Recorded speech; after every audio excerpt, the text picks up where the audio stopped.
بینەرانی بەڕێز خۆشحاڵین لە ئەڵلقەیەکی نوێی بەرنامەی ڕوبەڕوو لەگەڵ بەڕێز نەوشیروان مستەفا بە ئەوەی بەڕێز شادەبین. بەڕێزان لە بەرنامەکانی ڕابردووە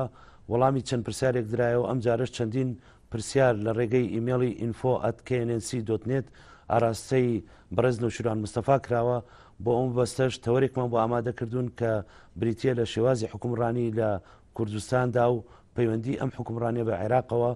و وێنەی کورد لە عێراقدا چۆنە بین. بۆ ئەمە بەسەر چەند تەوەرێکمان بۆ ئامادەکردوون. کاک نەوشیروان سەرەتا بەخێر بێت بۆ ستودیۆکێنێن. کاک نەوشیروان چ جۆرە شێوازێکی حکومڕانی لە کوردستانە بە پەسەند دەزانن ئێوە، واتە شێوازی مرکزی یان لا مرکزی؟ بەڵێ من پێم وایە جارێکی کەش ئەم مەسلەیەمان لە تەلەڤیزیۆنە باس کردووە. وی لە ئیدارە دوو جۆرە شێوەی بەڕێوەبردن هەیە. شێوەی بەڕێوەبردنێکیان کە پێوتری ئەستونی یا عەمودی، ئەوی تریشیان پێوترێ شێوەی بەڕێوەبردنی ئوفوقی یاخود ئاسۆیی. لە شێوەی بەڕێوەبردنی عەمودیە ئەوە جۆرێکە لە حکومڕانی مرکزی. لە حکومڕانی مرکزیات هەموو دەسەڵاتەکان کۆ ئەکرێتەوە لە مرکزە، لەوێوە هەموو لاکان بەڕێوەبرێ، ئەوانی تر هەموو تابعی ئەون. لە بەڕێوەبردننی ئاسۆیە دەسەڵاتەکان دابەژەکرێت لە بینی ناوەند و لە بینی شوێنەکانی تراوە، لە بینی جێگایەک و جێگایەکی ترا. من خۆم لەگەڵ ئەوەم کە لا مرکزیت هەبێت، لەگەڵ ئەوم کە دەسەڵاتەکان بە ئاسۆیی دابەش بکرێت بەسەر جێگای جیاجیا و دەسەڵاتی جیاجیا و ناوەندی جیاجیا، نەک لە یەک ناوەندەوە. بێگومان ناوەندێک هەمووی بەڕێوە باتی دارەی هەموویەکە، بەڵام من لە ئەنگری حکمی لا مرکزیم لە کوردستانە. بەڵێ کاک نەوشیروان، کورد لە بەغا زۆر کات بەرگری لە فیدراڵێتەکە بۆ عێراق کە ئەمیش پێویستی بە شێوازێکی حکومڕانی لا مرکزی هەیە، بەڵام لە کوردستان پیادەی مرکزیە دەکات. بەڵێ اینجاوە ئێستا کوردیش متهمە بەوەی کە شتێکێ لە ژیانی سیاسی و لە پەیوەندی ناودەوڵەتانە پێڵێن دوو پێوانەیی، یاخود ئەوەی کە بە ئینگلیزی پێڵێن دەبڵ ستاندارد، ئەوەی کە عەرەب تەرجمەی کردو بە ئیزدیواجیەت المەعایر یا ئیزدیواجیەت المەقایس. بێگومان ئەمە لە شخصیەتی عێراقیە وەختی خۆی عەلی وەردی باسی کردووە. عەلی وەردی باسی وەکە کە شخصیەتی ئینسانی عێراقی زۆرێک لە ئیزدیواجیەتی تایە، دوانەیی تایە. ئەو دوانەیە عەلی وەردی هی باسی هاوڵاتی بەشی کۆمەلگای عەرەبی کردووە، ئەگەڕێتەوە بۆ ئەوەی کە ئەو ئیزدیواجێتە لایەکی ژیانی بەدەویە، ژیانەکەی لاکەی تری ژیانی حەزەریە، و ئەو وای کردووە لە دەرونی ئینسانی عێراقیە جۆرێک لە ئیزدیواجێتەوە. بەداخەوە حکومڕانی سەردەمی بەحسیش کارێکی وای کردووە لای تاشی کوردیش جۆرێک لە ئیزدیواجیەتی کە من ناوم دوو کەسێتی، ئەنی ئیزدیواجێتی شخصیت دوو کەسێتیە. لە زمانێکا وا بووە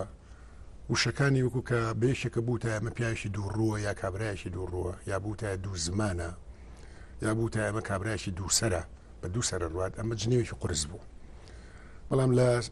ڕژێمی بەعسیە کە بەعس غەدری لە خەڵکە کرد و زوڵمی لە خەڵکە کرد و خەڵکی ئەکوشت و ئیجباری کرد کە بڕوە لەگەڵ ڕژێمی بەعسیە بێت، مەجبور بوو بەڕوو لەگەڵ بەعسیەکانە ستایش بکات و لەگەڵیانە بڕوا بەڕێگا و قسەیان لەگەڵا بکات و بڵێ باشە و بەسەر چاو و قسەکانی تۆ هەمووی ڕاستەوە مێ لە پاشملش جنێوی پێدا لە هەندی حاڵت شاش و ڕێخستنی هێنیە کرد. ئەمە کارێکی وای کردبوو کە فعلەن دوو ڕووی ببێ بە بەشێک لە ژیانی ڕۆژانەی خەڵک، دوو زمانی لەوێ بەنەوەی قسە بکات و لە بەنهێنی بەنەوەیشکە قسە بکات. لە دوای ڕاپەڕینەوە حیزبە کوردیەکان لە ڕاستیە لە باتیەوەی ئەمە هەوڵ بن نەمێنێ، ئەمەیان قوڵ کردەوە کە ئێستا ئەبینین جۆرێکە لە نیفاقی سیاسی. منافقی لە دینە تەنیا بۆ زەلامەکە خۆی زەرەری هەیە، ڕەنگە ئینسانێکی منافق دینی بکوێتە خەتەرەوە، باوەڕی بکوێتە خەتەرەوە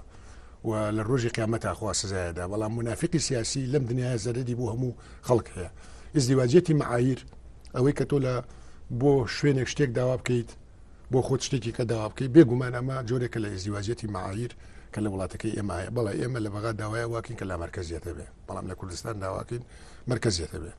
لەوێ داواکەین تعدودیەت هەبێ، لێرە نیزامی حزبی واحد هەیە. لە بۆ خەڵکی تر کۆمەڵیشت داوایان لێکەین لای خۆمان ئەوە جێبەجێ ناکەین. یعنی حتا ئەگەرەوە سەرنجی خێزانی کوردمان بەشێک لەو پیاوانەی کە لە ناو خێزانی کووردا ئاژین خۆیان زۆر بە پێشکەوتن خواز و لایەنگری مافی ئافرەت و ئەو جۆرە شتانادن بەڵام ئەوە کەیتە ناو خێزانەکەی خۆیەوە ڕفتارێکی جیاوازەکە لەگەڵ هینە بێگومان ئەمە ئەو دوو کەسێتیە کە لێ کەسا ئەبینرێت بۆیە ئەوە لە سیاسەتی کوردیشە پەیڕەویەک لێ بەڵێ ئیزدیواجێتی معایر لە سیاسەتی کوردیشایە و پێشمای ڕێگەکەی گەڕێتەوە بۆەوە بڵێ کاک نووشن ئەو شێوازی لە مرکزیت باسێکی ئەو دەسەڵاتانە چین کە پێویستە لە دەستی مرکزانە بێت من باسی تەجروبەی کوردستانی عێراق خۆمانەکەم نامەوێت ئەمە تعمیم کەم بۆ وڵاتانی تر بەڵام ئەمە بێگومان لە نەتیجەی لێکۆڕینەوەی چەندین تەجروبەی میلەتانی دنیا بوو ئەمە بەشێکە لە ئەو فەلسەفە سیاسی بۆ حکومڕانی ئێمە باوەڕمان پێێتی ئەوش ئەوەیە ئێمە لە هەرێمی کوردستانە سێ دەسەڵاتمان هەیە لە پاڵم سێ دەسەڵاتە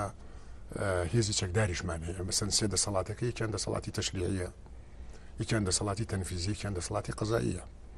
لە هەرێمی کوردستانە وەختێکە باسی لا مەرکەزیە دەکەین ئێمە باسیەوە ناکەین لە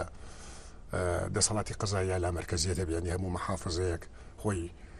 دادگا و محکەمە و قەزای سوڵتەی قەزایی خۆی بێنە بێگومان نە بۆ هەرێمی کوردستان پێویستە یەک دەسەڵاتی قەزایی هەبێ کە لە هەموو هەرێمی کوردستانە دەسەڵاتدار بێت یەک محکەمەی تەمیز هەبێت و یەک مەجلیسی قەزا هەبێت یەک وەزارەتی عەدل هەبێت مەفروضە ینی سوڵتەی قەزایی لە هەرێمی کوردستانە یەک سوڵتە بێت وەرە سەر سوڵتەی تەشریعی لە سوڵتەی تەشریعیشە پێویستە لە هەرێمی کوردستانە یەک ئەنجومەن هەبێ یەک پەرلەمان هەبێ بۆ ئەوی تەشریعات بۆ هەموو کوردستان دەربکات دەنی و ئەو تەشریعانەی ئەو قانونانێ و ئەو بڕیارانەی لە پەرلەمانی کوردستانەوە دەرەچێت لە سەرتاسەری کوردستانە جێبەجێ بکرێت و نابێ هیچ محافظەیەک خۆی بەتەنیا دەسەڵاتی ئەوەی هەبێ کە تەشریعاتی تایبەتی دیار بکات جیاواز بێ لە تەشریعاتی هەرێم بەڵکو تەنیا دەسەڵات کە لە هەرێمی کوردستانە ئەبێ قانون دەرکات و قانونەکەی جێبەجێ بکرێت لە سەرتاسەری کوردستانە سوڵتەی تەشریعیە کە پەرلەمانی کوردستانە یعنی سەر سوڵتەی تەنفیزی سوڵتەی تەنفیزی کە خۆی لە کۆمەڵێک دام و دەستگا ئەنوێنێت لەوانە ئەنجومەنی وەزیران سەرۆکایەتی هەرێمیش بێگومانە بێت بۆ هەموو هەرێمی کوردستان بێ بەڵام کە باسی سوڵتەی تەنفیزیەکەن سوڵتەی تەنفیزی ئەنجومەنی وەزیرانە ئەنجومەنی وەزیران مەفروضە ئەو دەستگایە بێت کە پەیوەندی لە بینی هەرێمی کوردستان و لە بینی عێراق و لە بینی شوێنەکانی تریار ڕێگەخات و ئەو جیهەتە بێ کە تەختیتی لەسەر ئاستی هەرێمی کوردستان پلان دانێت بۆ ڕێگاوبان بۆ کارەبا بۆ ئاوی خواردنەوە بۆ کشت و کاڵ بۆ ئابووری بۆ زانکۆکان بۆ ئەمانە ینی نەخشەی یاخود پلانی هەرێم لەلایەن ئەوە وەدانرێت بەڵام جێبەجێکردنەکەی ئەسپێرێ بە ئەنجومەنی محافظەکان یعنی لەمە جۆرێک لە دابشکردنی دەسەڵات دێتە پێشەوە دابشکردنی دەسەڵات لە نێوان ئەنجومەنی وەزیران و لە نێوان ئەنجومەنی پارێزگاکانە یعنی ئەوەی کە ئێمە داوایەکەین ئەوەیە کە لە هەرێمی کوردستانە جۆرێک لە لامەرکەزیەت لە مەسلەی جێبەجێکردنی کارژێڕیە لە مەسلەی جێبەجێکردنی ئابووریە لە مەسلەی جێبەجێکردنی ئاوەدانکردنەوە لەوانە جۆرێک لە دابشکردنی دەسەڵات لە بینی هەرێمی کوردستان لە هەولێر و لە بینی محافظەکانی دهۆک و هەولێر و سلەیمانیا هەبێ ئەوەیە کە ئێمە باسەکەین بێگومان هێزی چەکدار کە بە دەرەجەی ئەساسی پێشمەرگەی و ئەوانەیە ئەویژە بێت دیسانەوە ناوەندی بێ ئەنی بڵێن